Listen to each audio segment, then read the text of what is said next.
ไม่สูงค่ะเมื่อได้เป็นวันที่28เดือนธันวาคมที่4ปี2026ในตอนได้ข่าวใส่หมอคอมมีข่าวเงาหลากหลายหลายๆตอนที่มาเปิ้นเผาค่ะอ้อเป็นข่าวเงาหลากหลายตีนั่นหลายก็ขันยอก็เตตกอกตกใจ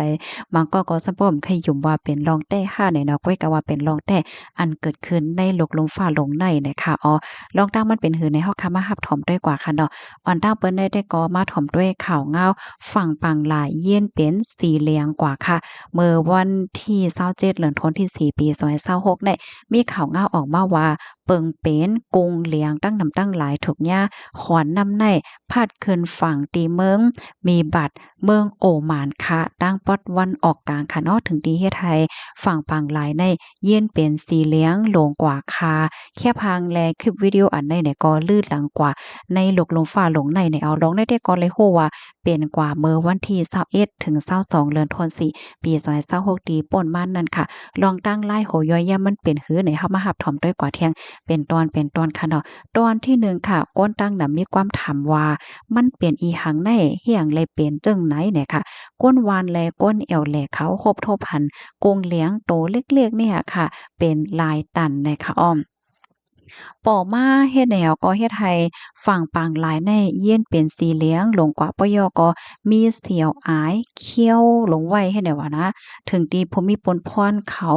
ไล่อ่อนกันมากดท่าเถียวก็เฮ็ดลวงหมดไสในอ้อมข้อที่2ค่ะย้อนก็เปิดสังแลเป็นจึงไหนค่ะอยู่ดีตั้งฝ่ายโพค้นคว้าเลบเฮียนบ่ได้เป็นห้องการฝ่ายการปกซ่อมฝ่ายตำงานล้านน้ำฝ่ายสิ่งแวดล้อมและจังไหนอาค่ะเนาะ ก่อนไล่ส่งภูมิพลพรเขาลงพื้นที่กว่ากว่าท่าเสียวก็ไล่ฮู้ว่าเป็นย้อนก็เปอว่าสภาวะสิ่งแวดล้อมมีรองแหลกหลายในเขาอ่ำใจเป็นย้อนก็เปอว่า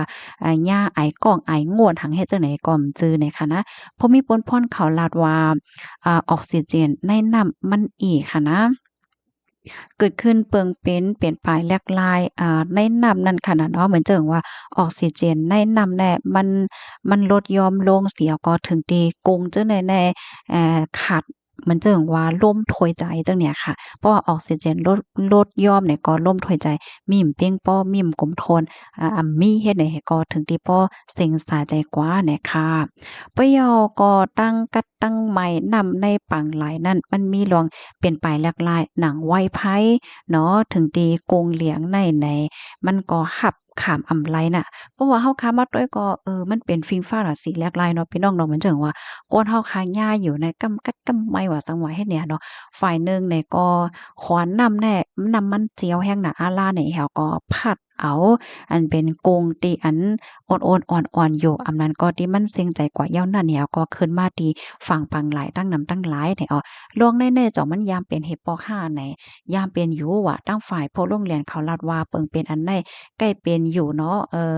1-3ปีเลย1ป5เฮ็ดให้อปยก็เป็นตั้งปตอนฝั่งปังหลายอาหรับจังเนี้ยค่ะอธิกาเปิงลงมันได้แต่ก็พ่วงฟิงฟ้าราศีเป็นไปแลกลายนั่นยาวในอ้อม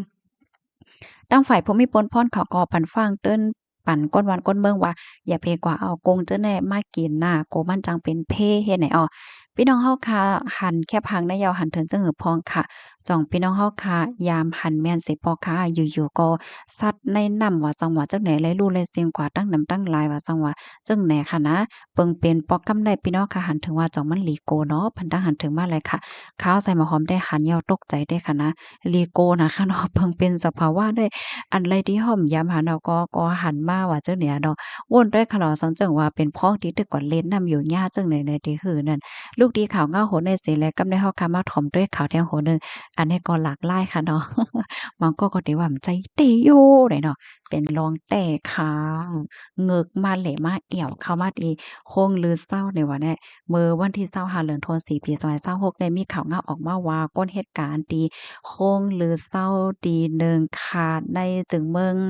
ซิมบับเวเนี่ยเนาะตกอกตกใจโฮบทบหันเงึกค่ะโตใหญ่โตหลวงเฮ็ดเนี่ยเข้ามาดีคงลือเศร้าเมื่อกินข้าวยามกลางไหน4โมงปลาย45มินิเนี่ยค่ะเงึกลงโตในตั้งยาวมาแน่3.6เมตรค่ะการเข้ามาที่ในสึงไฟที่เปิ้นเฮ็ดเขาวเฮ็ดพักไว้ตั้งกินตั้งยามย่อการมาที่เปิ้นนั่งเล่น ตีอันในโค้งหรือเศร้าเนี่ยมันจะมีเหมือนจะตีหน้าเคาน์เตอร์ห้องนั้นดังเลนว่าซังว่าจึงได้เฮ็ดอีอะขิงข้าวยามนั้นซ้ำเนี่ยมันเจ้าแฮกหน้าอาลาแลมันก็ไปมีคนมานั่นน่ะเนาะก็ได้เลยว่าแค้นกว่าอีกหนึ่งเนี่ยค่ะตั้งก้นเหตุการณ์ที่โรงลือเศร้าขอก็ไล่กับสืบตั้งภูมิพลพรเขาสิก็มายอบเอาเงือกตัวเนี้ยค่ะส่งลงกว่าตีในน้ำหนังรอดเพเฮ็ดให้อปยก็ยืนยันว่าเมื่อเหลียวได้ตั้งฝ่ายโรงลือเศร้าเขาเปิ้นก็หาลายตั้งแก็ดกังเหย้าหนังหือเงือกเต็มจังมากเก้าเที่ยงจึงไหนได้ค่ะเปิงเป็นปอกำได้ได้ก็ตื้อคือดอกก้นมีผู้ไหลไผไหลรับรองตั้งเจี๊ยบในค่ะนะพี่น้องค่ะถ่อมข่าวคนแนวหันเถินจึงหือพองบางปอบางไหลได้เฮาค่ะว่ามันเป็นในจึ้งก้อยหาในก้อยกะว่าลองแต่มันก็มีอยู่เนี่ยค่ะนะบางเมืองในมีไว้งูเนาะอะโลยบางเมืองในงูหลงตัวอยู่เลยตัวใหญ่ว่ากินก้นจังเนี่ยบางเมืองก็เงือกในเหลืองหนาเฮ็ดเนี่ยประมาณโดยจังไหนเมืองเฮาในสอนว่ากามลีเนาะมันมีตัวสัตว์ที่อันมันแห้งๆอันจางตึกคึกดอกก้นในนำเนาะค่ะลูกดีข่าวเงาโหนได้เห็นแล้วกำได้เฮาค่ะมาถ่อมด้วยข่าวเงาแทงตอนหนึ่งอันนี้ก็หลากหลายกันน่ะพี่น้องปางหลายซ้ายว่าก้อยกะว่านำโทมเฮ็ดได้ว่าเนี่ยนะเบอร์วันที่25เดือนธันวาคมที่4ปี2026เนี่ยมีข่าวเงาออกมาว่าละลายปื้นตีฝนตกหนักตกหนำตกหาวแห้งมีปลาหมากเค็บค่ะ เหี่ยวก็มีร้องตึกเคิกต่อโก้นเหี่ยวก็โตซัดว่าสังว่าจังไหนอยู่ไหนเนาะเป็นซ้ำว่าตึกเคิกว่าในเสตาก้อยกะว่าก้นวันก้นเมืองได้เปิ้นก็อ่อนกันโจมค่ะเนาะก็ไปมุงมองฝนไปน้ำว่าสังว่าเฮ็ดจังเนี้ยเนาะมาเจอก็โหมๆโจมๆกันเนาะฝนตกลงมาว่ะนำกอนนำมาว่ะมีหมากเฮ็บเหว่าสังว่าเฮ็ดจังไดเนาะเพราะว่าเฮาค้ามาด้วยที่ตั้งปอตอนปุ้นเนี่ยซาอุดิอาระเบียว่าเนี่ยมันเป็นเมืองแห้งแล้งเนาะเมืองปังหลายทรายนี่นั่นน่ะเพราะว่าเฮาคาหันแค่พานจังเลยในเฮาคาก็ได้หันได้ตาว่าเป็นเมืองปังหลายทรายร้อนไหมจังเนี่ยเนาะก้อยกะว่าปีได้ก็ใกล้ๆหญ้าฝนใกล้ๆหญ้าหมากเข็บโตกเฮ็ดจังเนี่ยเนาะถึงที่ปางหลายทรายเนี่ยก็เย็นเป็นน้ำแข็งเย็นเป็นหยังก็หมากเข็บว่าซังว่าเฮ็ดจังได๋ได้ค่ะ ก็ได้เรียกว่าเป็นเปิงเป็นสภาวะที่อันเกิดขึ้นในเนาะข้อมูลตั้งเสียงในข่าวไหลเปิงอิงออกมาที่ห้องการข่าววอลฟอรัมต่างไว้ค่ะพี่น้องค่ะรับถอมยอหันเทินเจอก็ปะต้าหันถึงมาแล้วค่ะเนาะยินจมเย็นนำค่ะเอาใหม่ทรงค่ะ